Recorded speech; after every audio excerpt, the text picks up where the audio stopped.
I want you to try and picture the inside of a military headquarters. Okay. Like if you've ever watched a war movie or read a history book, you probably have a very specific image in your head, right? Oh, definitely. Maps on the walls, serious faces. Exactly. It's supposed to be this like brain of the operation. It's insulated, it's quiet. You've got officers in these perfectly pressed uniforms, calmly moving little wooden blocks across a massive topographical map. Right. You've got telegraph operators tapping away rhythmically. It's a machine built to process chaos into, well, order. Yeah, that is exactly the design. I mean, a headquarters is meant to be the one place where panic is entirely forbidden. It's supposed to be this sterile environment where data comes in, logic is applied, and strategy goes out. Right, but if you step into the French military headquarters at the Hanoi Citadel in October of 1950, that entire machine has completely melted down.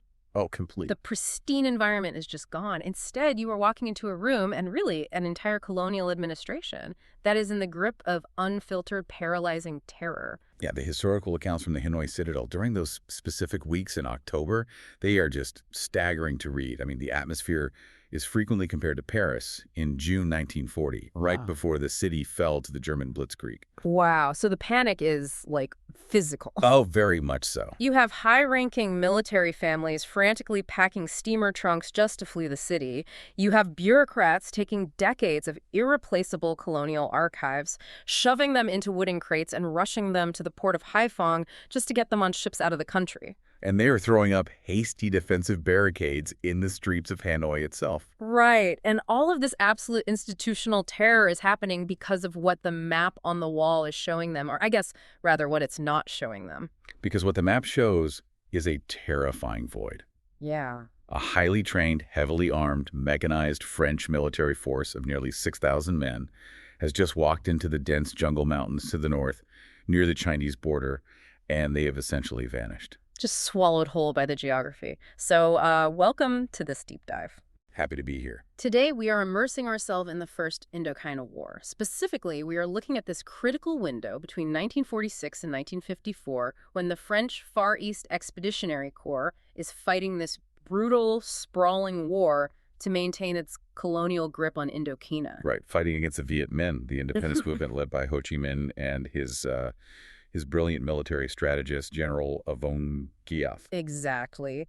And our guide for this specific journey is an incredibly meticulous historical and tactical analysis compiled by military historian Michael Prichter, which we sourced from Battlefield Travels. Yeah, Prichter's work zeroes in on one specific campaign, which is the Battle of Route Coloniale 4, which history generally remembers as the Cao Bang Ridge Disaster. Right, the Cao Bang Ridge Disaster. So our mission today is to completely dissect the anatomy of this catastrophe. We aren't just going to give you a timeline, you know. No, definitely not. We are going to break down the mechanics of how this happened. We're going to look at the staggering strategic blunders in Paris and Hanoi, the catastrophic breakdown of basic communication, and most importantly, we are going to explore the brutal, unforgiving reality of what military geographers call microterrain. And that concept of microterrain, Yeah. that is going to be the beating heart of our discussion today. Yeah. Because the French, they did not lose this battle because they ran out of bullets or because they lacked modern technology. They lost because they fundamentally misunderstood the physical ground they were standing on. Right. And they were fighting a European-style war against an adversary who had perfectly adapted to the local environment. So we are promising you a masterclass in how an advanced, technologically superior military can be completely dismantled by a combination of geography, bureaucratic hesitation, and a highly motivated enemy. It really is a masterclass in what not to do. Yeah, so to understand how 6,000 elite troops just vanish, we need to rewind the clock exactly 1 year to late 1949. Okay, setting the stage. Right, we need to set the geopolitical stage. Yeah. Because a massive earthquake happens in the global balance of power that completely rewrites the rules of the war the French are fighting. In October 1949, right over the northern border of Vietnam, Mao Zedong's communist forces win the Chinese Civil War. Huge. Yeah, the Republic of China falls, and the People's Republic of China is established. On a global level, this is a monumental shift in the Cold War. But on a localized tactical level in northern Vietnam, it is an absolute nightmare for the French. I really want to emphasize the mechanics of this shift. Because if you are the Viet Minh fighting the French prior to October 1949, you are fighting a localized insurgency. Right, you are a classic guerrilla force. You operate in the shadows, you launch ambushes, you sabotage a bridge, and then you melt back into the civilian population or hide deep in the jungle. It's hit-and-run survival. Exactly. You are dangerous, but your capacity to wage sustained conventional warfare is severely limited. You don't have heavy industry to build artillery. You have to capture weapons from the French or rely on whatever leftovers you can scavenge. Yeah. And you are constantly on the move because the French have absolute air superiority. If the French spot your training camp, they will bomb it. But the second Mao takes control of China, the northern border of Vietnam suddenly transforms from a dead end into a massive open gateway. It provides the one thing an insurgency desperately needs to evolve into a regular army sanctuary. Sanctuary. Yeah. The Viet Minh instantly gain access to massive military training camps located safely on the Chinese side of the border. Oh, wow. General Giap can now march tens of thousands of his recruits out of the Vietnamese jungles, walk them across the border into China, and train them in broad daylight. Because the French can't touch them there. Exactly. The French Air Force can't bomb them because bombing Chinese territory would risk a massive international incident. So they have safe training, but more importantly, they now have a pipeline. A massive pipeline. Yeah. The communist bloc, both China and the Soviet Union, they begin funneling a staggering amount of modern military equipment directly to the Viet Minh. What kind of equipment are we talking about here? We are talking about heavy machine guns, modern communication equipment, mortars, and crucially, American-made artillery pieces. Wait, American-made? Yeah, artillery that the Chinese communists had captured from the nationalists during their civil war. That is wild. So the Viet Minh transition overnight from guys with old rifles conducting hit-and-run attacks in the shadows to a multi-division regular army equipped with heavy artillery. Exactly. And sitting right in the crosshairs of this newly modernized army is the French supply line known as Route Coloniale No. 4, or simply RC4. Okay, let's unpack this. To understand the disaster that is about to unfold, you have to clearly visualize RC4. Right. The name Route Coloniale sounds grand. It sounds like a wide, sweeping European boulevard. It sounds paved. It sounds paved, yes. But the reality is entirely different. RC4 is a road built by colonial engineers earlier in the century, running parallel to the Chinese border for over 200 kilometers. But the specific stretch that concerns us, the stretch where the battle takes place, is a 137-kilometer run between the major French fortress town of Lang Son in the south and the isolated outpost of Cao Bang in the north. And the physical dimensions of this road are terrifying. It is essentially a dirt track carved out of some of the most unforgiving terrain on the planet. For almost its entire 137-kilometer length, the road is exactly 1 lane wide. We're talking roughly 4 meters across. That is incredibly narrow. Think about a modern driveway. You can barely pass another car, let alone try to coordinate the movement of a massive military convoy with heavy transport trucks. Like, Yeah. if one truck breaks down, the entire convoy stops. You can't just pull over to let someone pass, because RC4 isn't running through an open field. It is carved directly into the sides of ancient, jagged limestone cliffs. What geologists call karst topography. Exactly. So on one side of this 4-meter dirt strip, you have a sheer vertical rock wall going straight up. On the other side, you have a sheer drop-off into a gorge. Just a sheer drop. Yeah. And pressing in from all sides is incredibly dense, triple canopy jungle. So if you are a French convoy driver tasked with running supplies from the safety of Lang Son up to the remote garrison at Cao Bang, your daily reality is a state of pure, suffocating dread. Oh, absolutely. The source material notes that when you left Lang Son and headed north, you were generally safe for the first 60 kilometers or so. But then you hit a geographical choke point called the Lum Phi Pass. And the second your truck crosses that pass, you enter what the French literally nicknamed Route de la Mort, the Road of Death.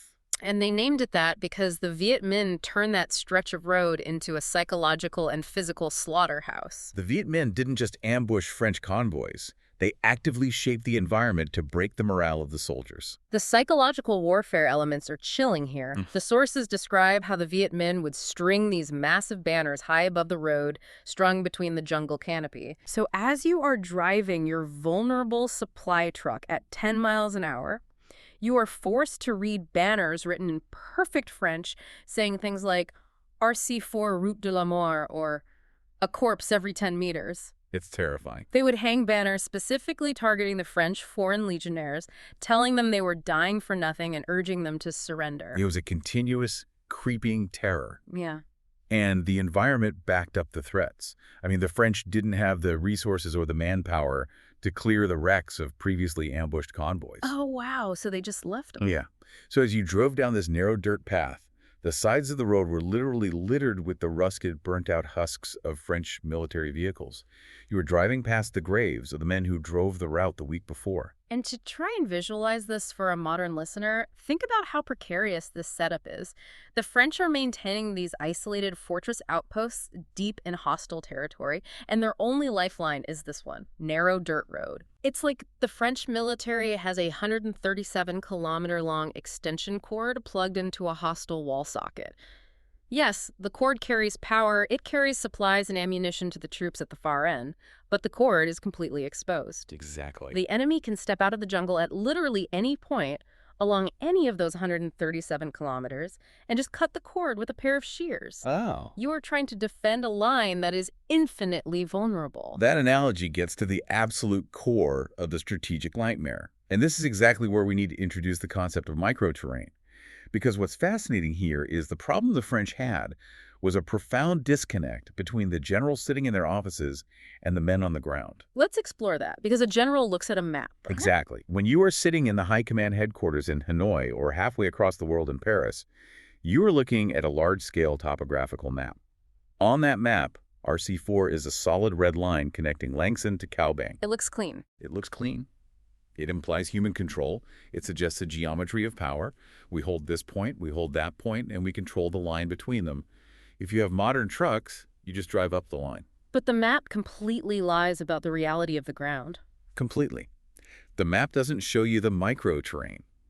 A standard map doesn't show you that a specific 4-meter stretch of dirt is overshadowed by a 100-foot limestone overhang, where 50 Viet Minh soldiers can hide perfectly concealed from French spotter planes.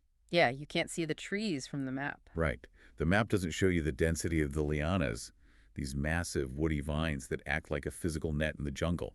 It doesn't show you how a single blown bridge in a narrow gorge can trap 100 vehicles, turning them into stationary targets. So the people making the decisions are operating in an abstract geometric reality, while the soldiers are dying in the gritty physical reality. Precisely. The generals believe their technology, their mechanized transport, their armored cars, their air support, allow them to transcend the terrain. But the on-ground reality, the microterrain, dictated everything. It negated the technology. Okay, so if the terrain is this inherently lethal, and if the enemy is suddenly transforming into a heavily armed regular army thanks to the new Chinese border, the most obvious question any sane person would ask is, why stay? Right. If the road is literally called the Road of Death, why didn't the French just pack up, abandon the remote northern outposts, and consolidate their forces in a more defensible area? That is the exact question that the most senior military minds in France were asking at the time. The vulnerabilities of RC4 were not a secret. The French military leadership knew it was a death trap. And we know they knew because they literally put it in writing. Let's talk about the Revers Report. So, in the middle of 1949, before Mao even fully secures China, the chief of staff of the entire French army, General Georges Revers, flies out to Indochina. He conducts a massive, exhaustive, strategic audit of the entire war effort. He tours these remote outposts along the northern border. He looks at the geometry of the situation, the logistics, the intelligence reports. He does what a good auditor should do. He looks past the pride and looks at the math. And the math tells him the position is untenable.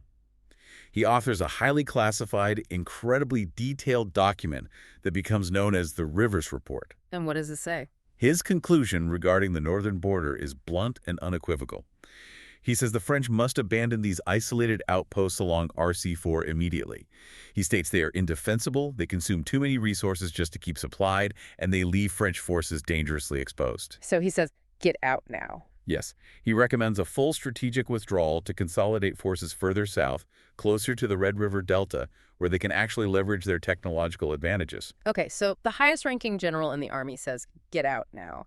But then the situation takes a turn straight out of a Cold War spy thriller. It is one of the most catastrophic intelligence breaches in French military history. Tell me about it. In what the French press later dubbed the General's Affair, Copies of this top-secret Rivers report are leaked. They are leaked to political rivals in Paris, they make their way into the French civilian newspapers, and much, much worse. Copies of the report make their way directly onto the desk of the Viet Minh High Command. Oh, wait. If the enemy literally has a copy of the playbook saying these forts are death traps, why on earth would you stay there for over a year? Right. It completely removes the fog of war for the Viet Minh. They know exactly what the French intend to do. I really want you to grasp the magnitude of this. Imagine you are playing poker, and not only does your opponent know your hand, but they literally have a copy of your internal monologue where you admit that your hand is terrible and you are planning to fold. That's exactly it. General Giap and the Viet Minh now possess the literal playbook of the French army. They know exactly how vulnerable the French consider themselves, and they know the French chief of staff has explicitly ordered an evacuation. But here's where the story defies all logic. The French High Command in Indochina, specifically General Marcel Carpentier, the commander-in-chief, and General Marcel Alessandri, the commander in Tonkin, they look at the Rivers report, they know it's been leaked, and they do nothing. Nothing. They delay the evacuation for 15 agonizing months. To understand why they froze, why they delayed a necessary retreat for over a year, you have to examine the pathology of command. You have to look at how bureaucratic inertia, sunk cost fallacy, and institutional pride can completely override tactical logic. I struggle to just accept pride as the reason, though. I mean, these are seasoned military men. Many of them are veterans of World War II. They know what happens when an army gets encircled and cut off. Yeah. Are we sure this wasn't just pure bureaucratic paralysis? Like, how much of this delay was dictated by Paris versus the commanders on the ground in Hanoi? It was a toxic combination of both. You were right to point to bureaucratic paralysis. The political situation back in metropolitan France during the Fourth Republic was incredibly chaotic. How bad was it? Between 1946 and 1954, France cycled through 12 different governments and 14 prime ministers. That is a staggering level of instability. Exactly. Every time a new government forms, the ministers change, the priorities change, the budgets change. There was absolutely no consistent political vision regarding Indochina. Right. And making the decision to abandon hard-won colonial territory, to formally retreat, is incredibly politically unpopular. No fragile coalition government in Paris wanted to be the one to sign the paper officially handing territory to the communists. So Paris refuses to give a clear political mandate, leaving the generals in Indochina holding the bag. Right. And for the generals on the ground, like Carpentier and Alessandri, the institutional pride and the sunk cost fallacy kick in. The French Expeditionary Corps had bled heavily to take and hold those northern border towns. They had buried thousands of soldiers trying to secure RC4. And abandoning them felt wrong. Yeah, to suddenly abandon them simply because a general visiting from Paris wrote a report felt like a betrayal of that sacrifice. Oh, even though the evidence of a rapidly modernizing enemy massing on the border was staring them right in the face. They suffered from chronic underestimation of the adversary. Despite the intelligence, deeply ingrained colonial prejudices led many in the French High Command to still view the Viet Minh as a ragtag peasant insurgency. Wow. They subconsciously believed that when push came to shove, French modern artillery, air power, and the legendary discipline of the Foreign Legion would always prevail against an agrarian army. So they kicked the can down the road. They left the troops in place, hoping the problem would somehow resolve itself. Well, while the French were kicking the can down the road in Hanoi, General Giap was not sitting idle. Definitely not. The Viet Minh were actively seizing the initiative. Giap looks at the leaked Rivers report, looks at the new weapons flowing from China, and he launches a massive offensive designed to break the French line once and for all. He calls it the Le Hong Phong Tu campaign. Giap's strategic goal is very clear. He wants to wipe out the French outpost along RC4 entirely, annihilate the garrisons, and secure a permanent, uncontested logistical bridge to China. Right. He doesn't just want the territory. He wants to destroy the French capacity to wage war in the north.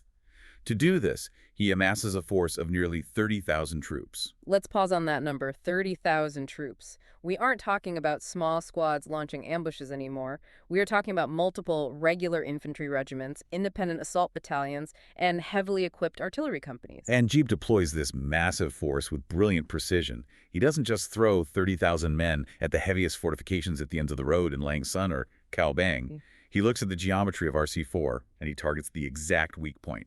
Is Some outpost called Dong Khe. Dong Khe sits roughly in the middle of the RC4 route. Exactly. It is the linchpin. Giap knows that if he can capture and hold Dong Khe, he effectively slices the French line in half. The major garrison to the north at Cao Bang will be completely cut off from the main supply base at Langsun. The source material provides some incredible details about what life was actually like for the French soldiers stationed at Dong Khe in the months leading up to this massive assault. Yes, the account from Lieutenant Joubert. Right. There is a specific account from a French officer, Lieutenant Joubert, that paints a picture of an existence that is almost surreal. Because the Viet Minh controlled the jungle around the road, running truck convoys to Dong Khe became too costly. So the French had to resort to supplying the outpost entirely from the air. The garrison was essentially living under siege conditions long before the actual military siege began. Joubert describes these daily airdrops. You have these small two-engine transport planes flying over the limestone basin where the fort is located, and they are literally just chucking supplies out the open doors. They're pushing them out. Yeah, they drop everything. Rolls of barbed wire, sacks of rice, crates of tobacco. And because parachutes were expensive and in short supply, they often just dropped the durable goods in free fall. Which is incredibly dangerous. Right. And for the more fragile items, they used cheap paper parachutes that routinely ripped. And the logistical requirements of feeding a colonial army created some truly bizarre scenarios. Oh, this is the part that blows my mind. Because the French army in Indochina wasn't just Frenchmen, it was a massive mix of colonial troops. Exactly. The garrison at Dong Khe included men from the French Foreign Legion, Moroccan riflemen, and local Vietnamese partisans fighting for the French. They all had different dietary requirements. Right. The Muslim troops from North Africa couldn't eat the standard pork rations. So the French literally dropped live animals out of the planes. Joubert specifically notes they would drop live sheep, sometimes with paper parachutes, sometimes just hoping they survived the fall. They dropped pigs for the local partisans. They even took massive woven baskets, stuffed them full of live ducks and chickens, and just shoved them out the cargo doors. Just baskets of ducks. Yes, the soldiers on the ground would have to run out into the drop zone and catch their dinner as it rained from the sky. The surreal juxtaposition is really striking when you step back and look at it. Yeah. You have a highly trained garrison of European and North African soldiers clinging to a fortified citadel in the middle of a jagged limestone valley. They're running around catching falling ducks to survive, completely unaware that in the dense jungle overlooking their valley, an invisible tightening noose of 30,000 heavily armed enemy soldiers is quietly maneuvering into position. It sounds like a dark comedy, right up until the morning of September 16th, 1950. That is when the comedy ends, and General Giap drops the hammer. Yeah. At 6:00 hours, the Viet Minh unleash a massive coordinated artillery barrage on the Dong Khe citadel. And this is where the influx of Chinese and Soviet equipment completely changes the battlefield. The Viet Minh are using American-made 75mm pack howitzers. Explain to the listener what a pack howitzer is, because the mechanics of this are crucial. So a 75mm pack howitzer is a relatively heavy artillery piece, but it is specifically designed to be broken down into several smaller pieces. In a standard Western army, you would move it with a jeep or a mule team. But the Viet Minh didn't have trucks. So they disassembled these heavy cannons, and teams of soldiers physically carried the heavy metal barrels, the wheels, and the carriages on their backs, hiking through miles of dense, mountainous jungle trails. That sounds grueling. It is. They haul these artillery pieces up the steep limestone cliffs overlooking Dong Khe, reassemble them perfectly camouflaged in the jungle canopy, and aim them directly down into the French fort. The French garrison at Dong Khe consists of just 2 companies of the French Foreign Legion, about 350 men in total. And suddenly they're getting pounded by modern artillery fire from the surrounding hills, followed by wave after wave of massive infantry assaults. And these 350 legionnaires fight ferociously. They hold out for 54 straight hours of continuous, brutal, close-quarters combat. But the math is simply insurmountable. 350 men cannot hold off multiple regiments backed by artillery forever. No, they can't. The casualties are devastating. Out of the 350 defenders, roughly 160 are killed in the fighting. Another 150 are wounded and eventually captured when the fort is overrun. Only about 20 individual soldiers manage to slip through the perimeter in the chaos and escape into the jungle. By the morning of September 18th, Dong Khe falls. And with the fall of that single outpost, the entire geometry of the French line shatters. RC4 is officially cut in half. Cao Bang is isolated. Beyond the immediate geographic crisis for the French, the fall of Dong Khe represented a massive tactical paradigm shift. It was a proof of concept for the new Viet Minh army. How so? Well, prior to this, Giap's forces were deadly in ambushes, using the element of surprise. But taking Dong Khe required something entirely different: modern combined arms tactics. Break that down. What does combined arms mean in this context? Combined arms means synchronizing different types of military force to achieve a single goal. In this case, it means coordinating a heavy artillery bombardment to suppress the enemy bunkers, and then perfectly timing the infantry assault to hit the walls the moment the artillery pauses, so the defenders can't recover. That requires incredible coordination. Exactly. Doing that requires highly sophisticated communication, timing, and discipline. Dong Khe was the first time the Viet Minh proved they could successfully execute an integrated, combined arms assault to breach and conquer a heavily fortified European-style citadel. Wait, so they dismantled anti-aircraft guns and howitzers, carried the metal pieces by hand over mountains, reassembled them, and then coordinated complex bombardments without modern Western radio networks. Yeah. That completely flips the script on what an insurgency is capable of. Exactly. And it wasn't just a tactical victory on the battlefield. It was a staggering logistical triumph. You have to remember the mechanics of supply. The French relied on airplanes and heavy trucks to move food and bullets. The Viet Minh did not have a mechanized supply corps. They were an agrarian army operating in the mountains. So how do you feed 30,000 men in the middle of the jungle for a multi-week siege? You mobilize the civilian population.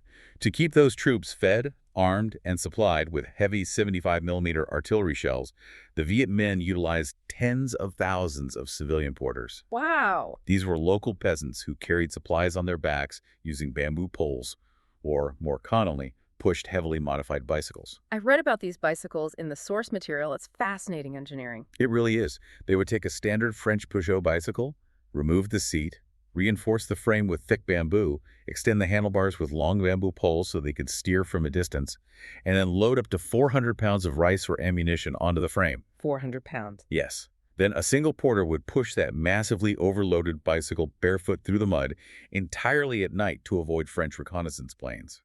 The sheer physical endurance required is mind-boggling. So Giap proves he can move an army, feed an army, and coordinate an army. The siege of Dong Khe changes the entire calculus of the war. It does. And with Dong Khe destroyed and the road sliced in half, the French High Command in Hanoi finally snaps out of its 15-month paralysis. Finally. General Carpentier realizes the Rivers report was right, and he has to evacuate his northernmost outpost at Cao Bang immediately before it gets swallowed up next. The delay is finally over. But the way they execute this evacuation is where the real tragedy begins. Because instead of a swift, decisive retreat, the French command creates a plan that is so convoluted and wrapped in so much obsessive secrecy that it practically guarantees the destruction of their own troops. Let's look at the grand blueprint of the French evacuation plan. Okay. General Carpentier orders the commander of the isolated Cao Bang garrison in the north, Lieutenant Colonel Pierre Charton, to evacuate his fortress. Charton commands roughly 2,400 troops. He is told to blow up his installations, pack up his men, and march south down the road. Simultaneously, Carpentier orders a massive relief column to march north from the safety of Lang Son. This relief force is commanded by Lieutenant Colonel Marcel Lepage, and it consists of about 2,700 of the best troops the French have, including elite paratroopers and hardened Moroccan infantry. Okay, that makes sense on paper. The strategic idea is that Charton will march south, Lepage will march north, they will meet in the middle near the recently destroyed ruins of Dong Khe, link up to form a massive force of 5,000 men, and fight their way back south to safety together. Okay, on a map, that makes sense. It's a classic pincer movement. Two strong columns moving toward each other to crush whatever's in between and consolidate their strength. But here is the fatal flaw. Yes. And honestly, this is the part of the story that is just infuriating to read. The commander of the relief column, Colonel Lepage, is not told that he is the relief force for Cao Bang. It is a textbook catastrophic failure of compartmentalized intelligence. Why wouldn't they tell him? The High Command in Hanoi, terrified of another leak like the Rivers report, decides to keep the evacuation of Cao Bang absolutely top secret. They compartmentalize the information so severely that they deliberately withhold the ultimate objective from the very man tasked with executing the rescue. I mean, let's ground this in a modern analogy because it's hard to fathom a military operating this way. It's like hiring a general contractor to build a massive hospital. But you are so paranoid about corporate espionage that you refuse to show the contractor the full blueprint.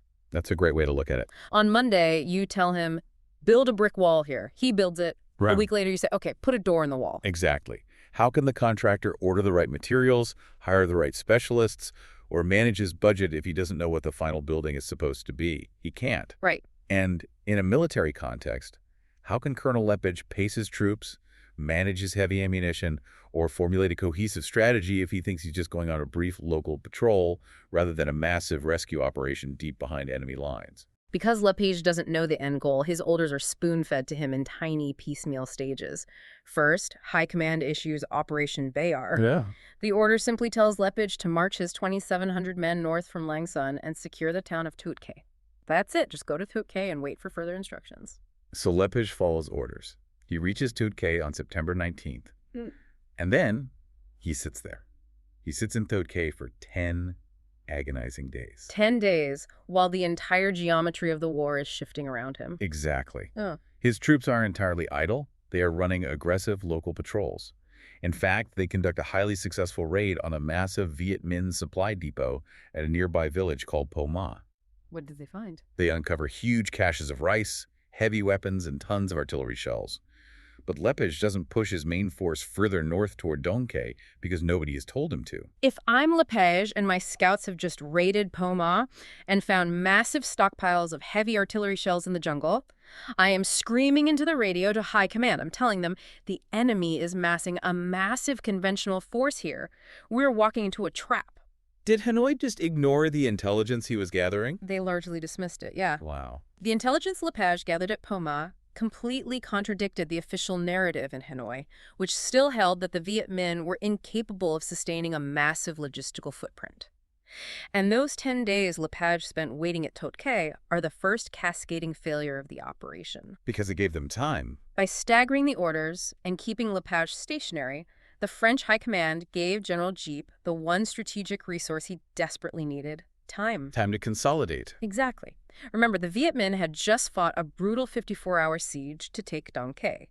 They needed to rest, they needed to evacuate their wounded, and crucially, their supply lines needed to catch up. Those 10 days gave Giap's regiments the time to resupply, reposition their heavy artillery, and draw a massive iron ring of troops around the Dong Khe area, waiting for the French to make a move. So when the French High Command finally issues the next piecemeal order to Lepage on September 29th, an order dubbed Operation Tizinet, which instructs him to leave Tuot Khe, advance north, and recapture Dong Khe, the window of opportunity has slammed firmly shut. He isn't marching into a vulnerable enemy position. He is marching into a heavily fortified ambush. And Lepage, who is an experienced combat veteran, realizes this immediately.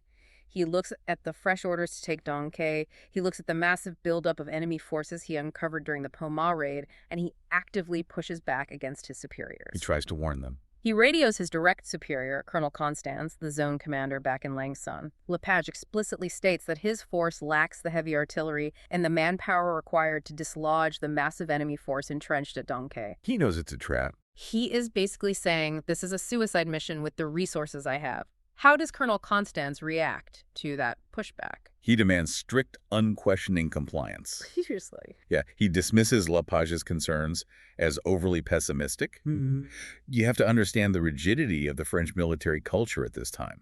An officer in the field does not debate a direct tactical order from high command, regardless of the reality on the ground. You salute and you march. So Lepage is forced to march his 2,700 men straight into a meat grinder. Over the course of October 1st and October 2nd, Lepage attempts to recapture Dong Khe. He throws his absolute best troops at the fortified hills surrounding the town. This includes the elite 1st BEP. Let's define who they are, because their fate is central to this tragedy. The 1st BEP stands for the Premier Bataillon Étranger de Parachutistes, the 1st Foreign Legion Parachute Battalion. These are the best of the best, right? Unquestionably. They are shock troops. The men of the 1st BEP are hardened combat veterans. Many of them fought in World War II, and famously, a significant portion of the Legion at this time was made up of former German soldiers who had enlisted after the war to escape the ruins of Europe. Oh, wow. Yeah. Ooh. They are highly disciplined, incredibly aggressive, and designed to drop into the absolute worst combat situations and fight their way out. But discipline and aggression can only do so much against math. Lepage orders the 1st VEP and his Moroccan infantry to launch frontal assaults against the hills around Dong Khe, and they run into a literal brick wall of 10 entrenched Viet Minh battalions, supported by heavy artillery. The French attacks are repulsed with horrific casualties. Yeah, the 1st VEP loses almost 30% of its total strength in just 2 days of brutal uphill fighting. Lepage's entire column is bleeding out, burning through ammunition, trying to achieve a tactical goal that is fundamentally impossible given the numbers. And it is only at this exact moment, on the afternoon of October 2nd, while his troops are pinned down under heavy mortar fire and taking massive casualties, that the French High Command finally decides to let Lepage in on the secret. Are you kidding me? Now. Yes. A French spotter plane flies over the battlefield and drops a message canister down to Lepage's headquarters group. The message contains his actual orders. Yes. Operation Therese.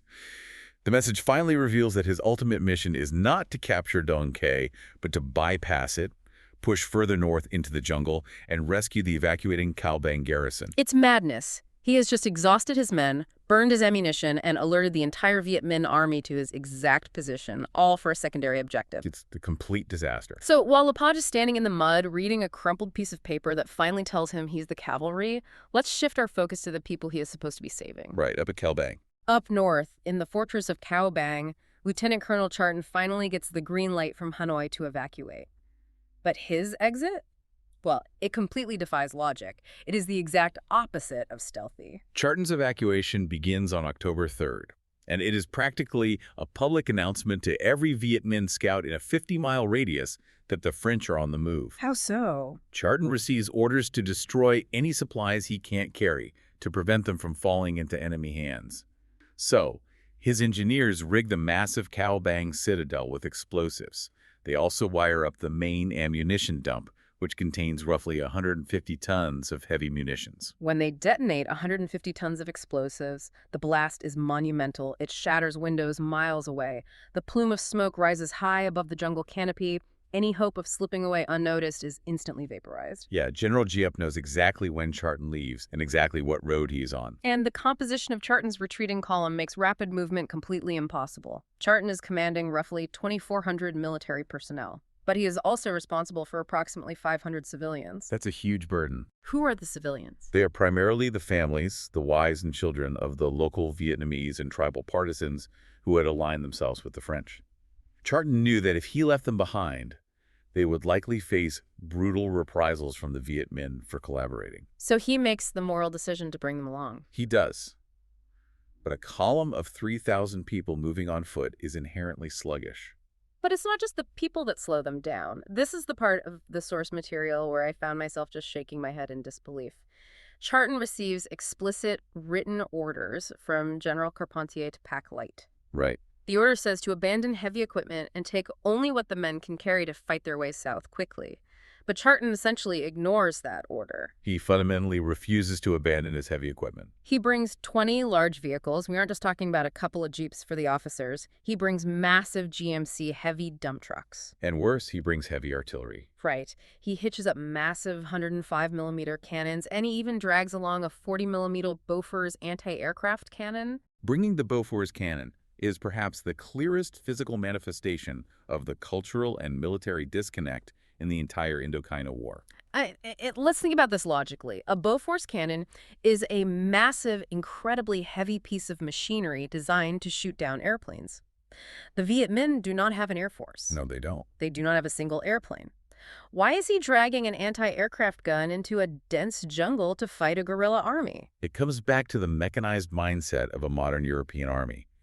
You have to understand how a French artillery officer of that era was trained. Okay, tell me. French military doctrine was entirely built around armored mobility, overwhelming firepower, and heavy artillery support.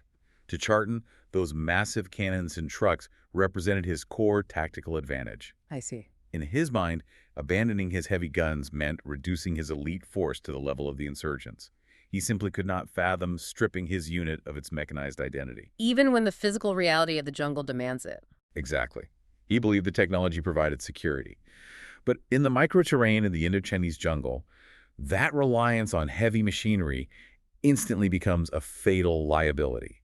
You are tethering the survival of 3,000 men, women, and children to the speed of a truck axle on a 4-meter dirt road. And General Giap plays that specific liability perfectly. The Viet Minh intelligence knows Charton has chosen to bring his heavy dump trucks, so they don't even need to risk massing their infantry to attack the entire column right away. They just use engineering to defeat the trucks. They systematically sabotage the road ahead of Charton. They don't have to destroy the road entirely. They just blow up small wooden bridges spanning ravines, or they use explosive to wash out 20-foot sections of the dirt track where it hugs the cliffside. And the resulting chain reaction is agonizing. Charton's column hits a blown bridge. The infantry at the front has to stop.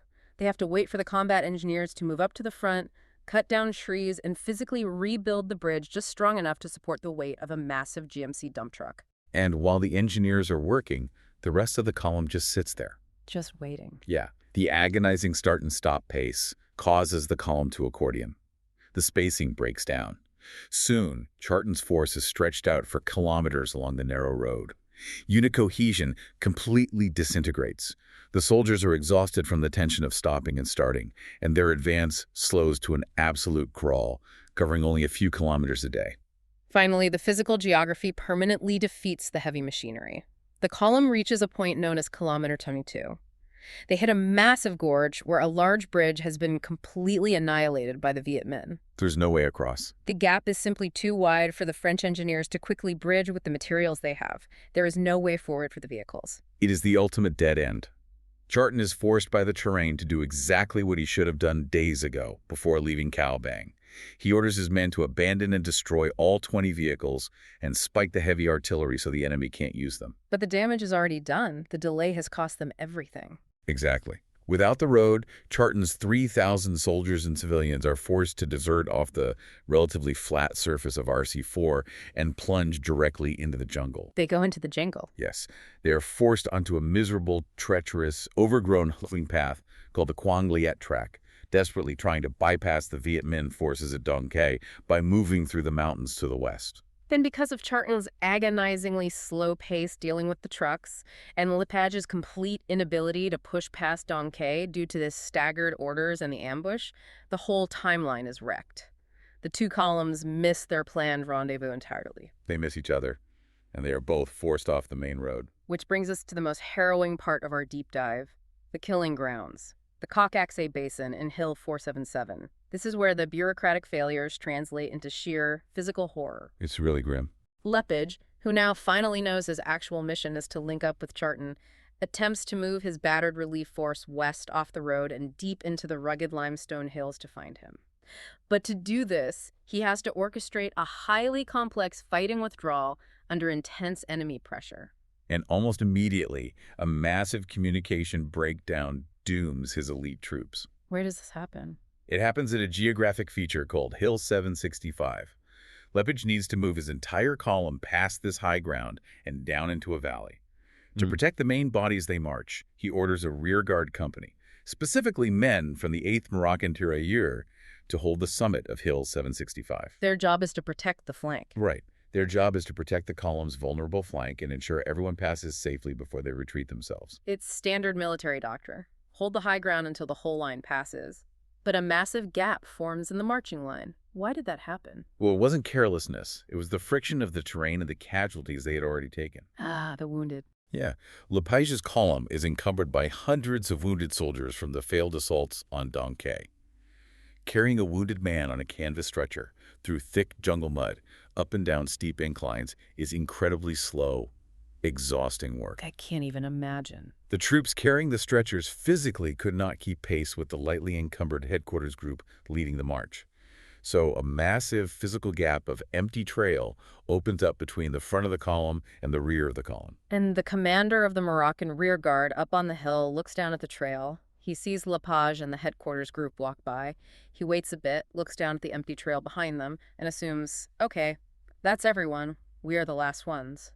He doesn't have a functional radio link to the back of the column to verify. So believing his job is done, he abandons the high ground of Hill 765 and marches his men down into the valley to catch up with Lepage. But he was tragically wrong. Completely wrong. The entire rear half of the column, hundreds of wounded men on stretchers, alongside the 11th Moroccan Tabor Battalion and the elite paratroopers of the 1st BEP, were still agonizingly making their way up the muddy trail. And the Viet Minh were watching everything. The moment the French rearguard abandoned Hill 765, soldiers from the Viet Minh Regiment 246 instantly surged forward out of the jungle and seized the uncontested high ground. So when the exhausted French paratroopers and the men carrying the stretchers finally arrive at the base of the hill, expecting friendly cover, they are instead looking straight up into the barrels of enemy machine guns. The Viet Minh rain plunging fire down onto the trail. The surprise is absolute. It's an ambush. Yeah. The rear half of the column is completely cut off from Lepage's main body. The paratroopers fight desperately to protect the wounded, but they cannot advance past the machine guns. What do they do? They are forced to veer sharply away from the planned route, plunging blindly into the uncharted jungle, desperately looking for another way down into the valley to link up with their commander. And as daylight fades, they are pushed deeper into the karst formations until they hit a terrifying dead end. The sheer cliffs of the Coc Xa basin. This is where that concept of microterrain becomes violently, unavoidably fatal. Explain Coc Xa. If you look at Coc Xa on a standard military map, it looks like a simple depression, a bowl-shaped valley. It looks passable, but the physical reality is a nightmare. Right. The edges of this basin are impassable, vertical troughs of jagged limestone. The rock is razor-sharp, eroded by millions of years of rainfall, and the entire cliff face is completely overgrown with thick, woody lianas and razor-sharp thorn bushes. The Viet Minh commanders, who were locals, fully understood how to use this specific ground to trap an enemy. They maneuvered the French perfectly into a corner. The French were entirely consumed by the terrain. To escape the trap and reach the valley floor where Lepage is, the men of the 1st BEP realize they have to physically climb down these sheer cliff faces. The imagery from the sources here is apocalyptic. I want you to try and visualize the physical reality of this. It is pitch black. You are a paratrooper. You are exhausted. You are terrified. And you have a severely wounded comrade literally strapped to your back with canvas webbing. It's hard to fathom. You are clinging to wet tree stumps, sliding down thick vines, inching your way backward down a vertical rock face that drops 100 feet into the dark. All while Viet Minh soldiers are firing rifles and rolling grenades down from the lip of the cliff right above you. It is an unimaginable physical and psychological ordeal. Men lost their grip and fell to their deaths in the dark. Wow. By the time the survivors of the 1st BEP reach the valley floor at the bottom of Coc Xa, the elite unit is shattered. They are disorganized, traumatized, and exhausted. And they're still trapped. And even worse, when they finally find Lepage in the basin, they realize the ultimate horror. The entire Coc Xa basin is completely surrounded by Viet Minh forces holding the high ground on all sides. They've climbed down into a cage. Yeah. Meanwhile, what is happening to Charton? He is off the road, hacking his way south through the jungle with machetes. Charton's column is experiencing its own distinct nightmare. Moving 3,000 people through thick brush is slow and incredibly loud. Yeah, you can't exactly hide. No. They are taking massive casualties in constant daily ambushes. The civilians are panicking, soldiers are dying, unit cohesion is breaking down. Eventually, Charton fights his way to a prominent ridgeline called Hill 477. And it's here, sitting on Hill 477, that Charton manages to get his radio working. And for the first time in days, the two French commanders, Lepage, trapped in the Coc Xa basin, and Charton bleeding out on Hill 477, finally speak directly to each other. The realization must have been utterly chilling for both men. They determined they're only a few kilometers apart geographically, but tactically they're worlds apart. They realize they're both completely pinned down. General Giap has masterfully maneuvered 15 full Viet Minh battalions around their positions. The French forces are outnumbered 4 or 5 to 1, trapped in terrain where they cannot maneuver, cannot use vehicles, and cannot consolidate. Hearing this panic over the radio, the French High Command back in Hanoi tries one last desperate technological Hail Mary. They call in the Heavy Air Force. Right. For the very first time in the entire Indochina War, the French decide to drop napalm. They send a Junkers Ju-52, a massive, slow-moving tri-motor transport plane flying low over the jungle canopy. The crew literally rolls heavy canisters of napalm out the open cargo doors, trying to incinerate the jungle and break the ring of Viet Minh troops surrounding Lepage. But it completely fails. And why it fails is a crucial lesson in the limits of technology against geography. Exactly. The French tried to use modern, devastating air power to solve a deeply tactical close-quarters ground problem, but the microterrain negated their technological supremacy. The jungle won. The physics of the jungle defeated the bombs.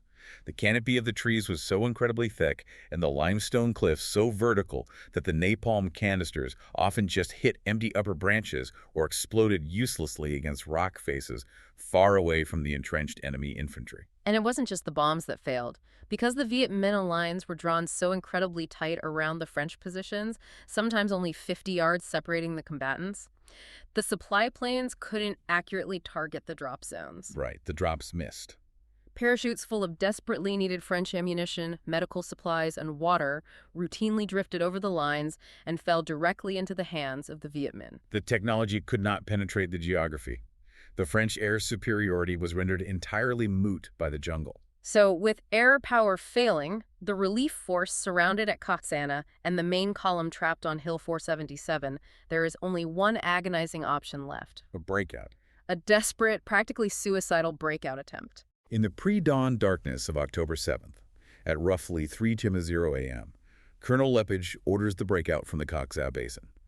And to do this, he is forced to make the most horrifying decision a military commander can ever make. He leaves the wounded. He orders that all the seriously wounded soldiers must be left behind.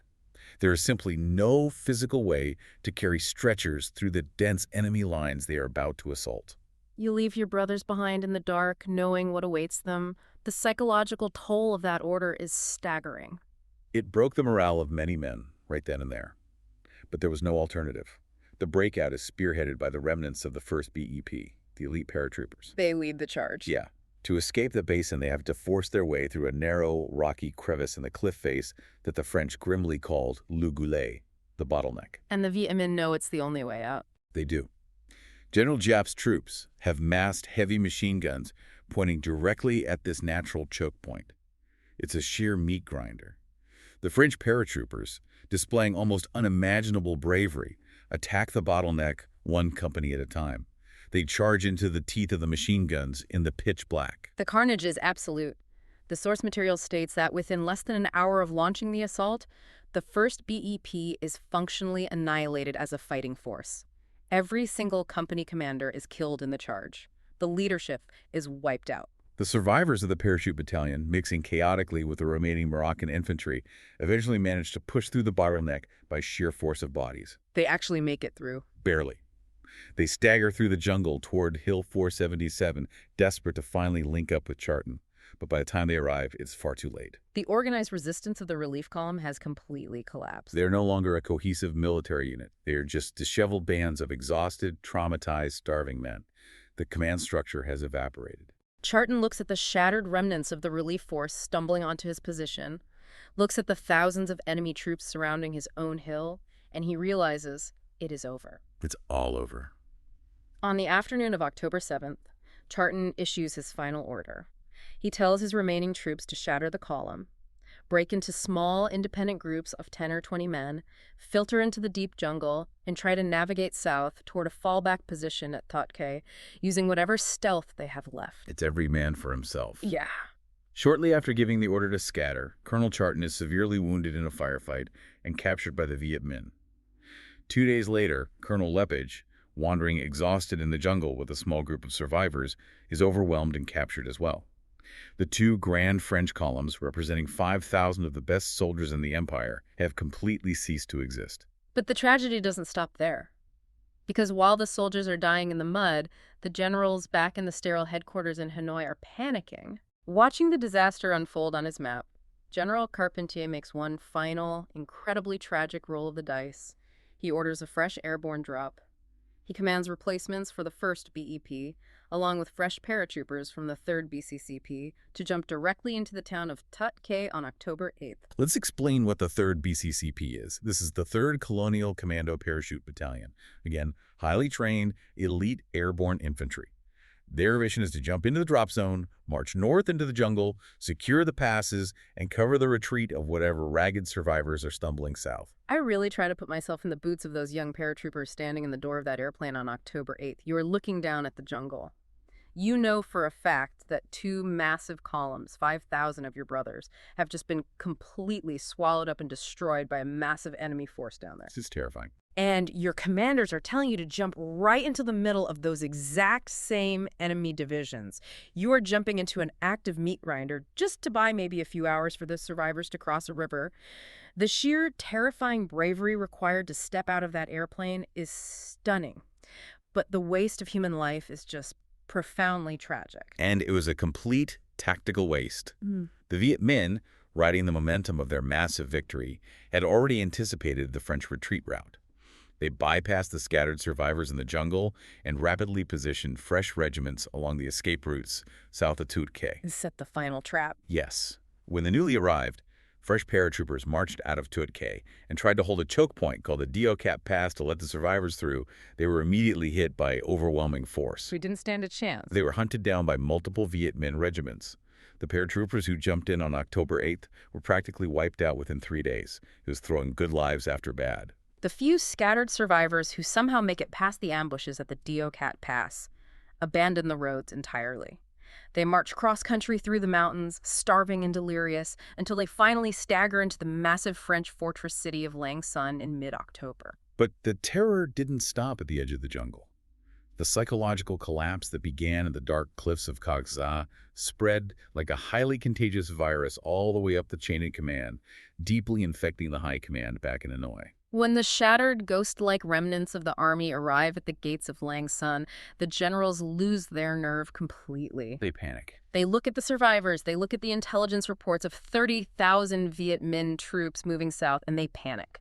They believe a massive, unstoppable Viet Minh invasion of the Red River Delta and Hanoi itself is imminent. So in a state of absolute unreasoning terror, the High Command in Hanoi orders the total abandonment of the fortress city of Lang Son on October 17th.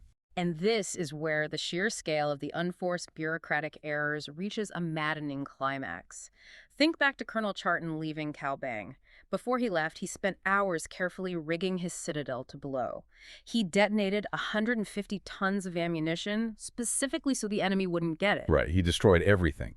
But when the garrison at Lang Son receives the order to flee, they are gripped by such a profound panic that they don't orchestrate an orderly demolition. They don't blow up anything. They just run for the transport planes and flee south. The contrast is truly staggering. An unpressured command in Lang Son, sitting behind massive concrete fortifications, facing no immediate enemy attack, completely abandons an intact, state-of-the-art military arsenal. I want to read the specific numbers from the source material regarding what they left behind, because it is jaw-dropping. The French abandoned 1,500 tons of munitions. Wow. They left behind 12,500 heavy artillery shells. They left behind 5 million rounds of rifle and machine gun cartridges, along with crates of grenades, mortars, and rockets. They basically gift-wrapped enough modern ammunition to arm an entire Viet Minh regular division for a year. Yeah. The French logistics officers fleeing in panic accomplished more to arm the insurgency in a single afternoon than the Chinese border pipeline could have accomplished in a month. It is the ultimate self-inflicted wound. It really is. By late October, the smoke finally clears. The wet season rains wash the blood into the mud. The borders of the colonial map are permanently redrawn. The French have irrevocably lost the entire northern frontier of Indochina, and the true human cost, the Cao Bang Ridge Disaster, is finally tallied. And the statistics are incredibly grim. Out of the nearly 6,000 elite French Union troops who began the operation, the men of Charton's column and Lepage's relief force, only about 700 individuals managed to stagger through the jungle and reach the safety of Lang Son. 6,000 down to 700. The casualty rate is catastrophic. Roughly 3,000 French soldiers were captured alive in the jungle. And the reality of the Viet Minh prisoner of war camps in the mountains was brutal. I can imagine. General Giap did not have the logistics to feed his own army, let alone 3,000 European prisoners. Over the next 4 years, lacking basic tropical medicine, proper clothing, and sufficient rice, 2/3 of those captured soldiers would die of disease and starvation in captivity. The political fallout in Paris and Hanoi was immediate and severe. General Carpentier, who oversaw the entire disastrous delay and compartmentalized evacuation plan, is fired. Replaced by Delattre. Right. He is replaced by the highly dynamic, incredibly charismatic General Jean Delattre de Tassigny. Delattre immediately flies in, stabilizes the crumbling front lines around the Red River Delta, and manages to restore some much-needed fighting spirit to the army. But the massive strategic damage in the north is permanent. The gateway to China is permanently blown wide open. To truly understand the anatomy of this defeat, to grasp the sheer hubris involved, we have to look at an incredible post-war conversation recorded in the historical sources. Oh, this part is fascinating. It happens in the squalor of a jungle prison camp between the captive French commander, Colonel Charton, and the victorious Viet Minh commander, General Giap. This detail is wild. Imagine the psychological dynamic here. Charton is sitting across a wooden table from the man who just systematically destroyed his entire army. Yeah. During their talk, Charton openly admits to Giap that he thought the High Command's order to evacuate the fortress at Cao Bang was a massive strategic mistake, because giving up the fort essentially opened the gates to China without a fight. And Giap looks at him, and he agrees with him. Giap says, "You're exactly right." Giap explains that the ongoing occupation of RC4 by the French troops was inconveniencing the Viet Minh massively.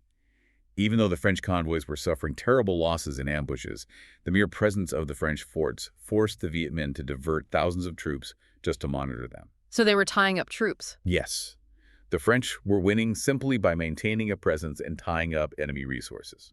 And then Giap delivers the absolute kicker.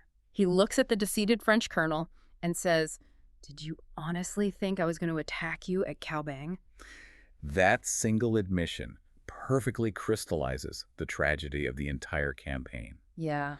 The French High Command panicked, overreacted to the loss of Dong Khe, and ordered a highly complex, incredibly vulnerable retreat from a massive, heavily armed concrete fortress Right. that the enemy had absolutely no intention of attacking. The entire disaster was precipitated by the French voluntarily abandoning their strongest defensive position and moving their troops out into the open jungle, which is exactly where General Giap needed them to be to destroy them. Imagine the psychological sting of hearing that from your captor. "Yeah, you shouldn't have moved. I wasn't going to attack you anyway. You gave me the victory." It's unbelievable. It's devastating.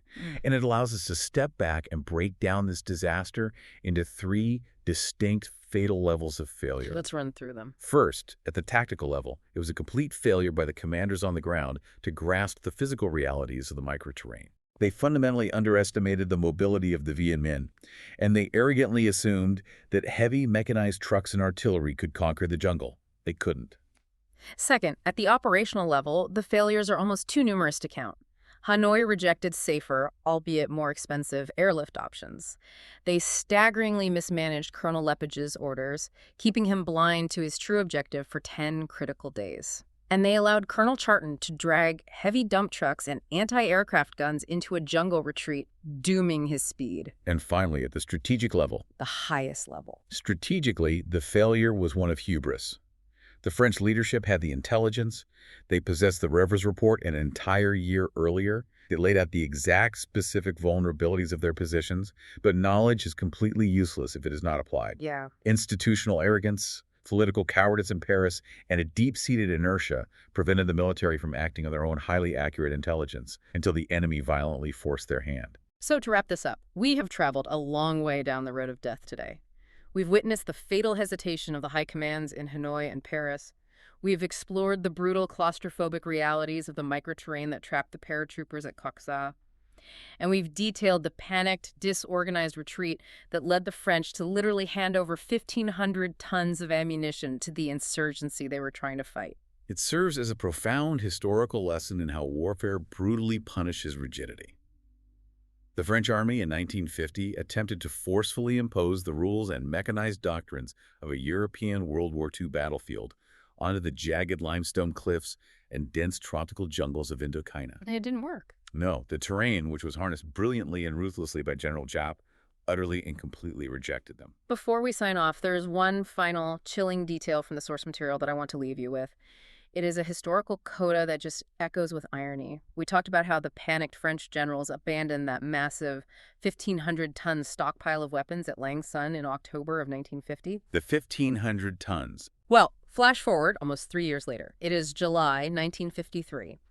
The French military launches an incredibly dangerous, high-stakes airborne assault called Operation Hirondelle. And what was the objective of this massive mission? Elite French paratroopers had to jump out of airplanes back into the airspace over Lang Son, landing deep behind enemy lines. For what? Their objective was to fight their way into the city, locate the caves, and use explosives to destroy the exact same stockpile of 1,500 tons of weapons that their own panicked commanders had left behind during the retreat of 1950. Just let that sink in for a moment. Hmm? Ponder the cyclical, heartbreaking tragedy of this conflict. The French military command was forced to bleed its newest, best, bravest soldiers, dropping them into highly hostile territory behind enemy lines, for no other reason than to clean up the ghosts and the literal explosive ammunition of its own bureaucratic cowardice from 3 years prior. It perfectly and tragically encapsulates the futility and the long, dark echo of the Cao Bang Ridge disaster. It really does. Thank you for joining us on this deep dive. Keep questioning the official narratives, always look past the clean lines drawn on the map, and keep exploring the messy, complicated micro-terrain of history on your own. See you next time.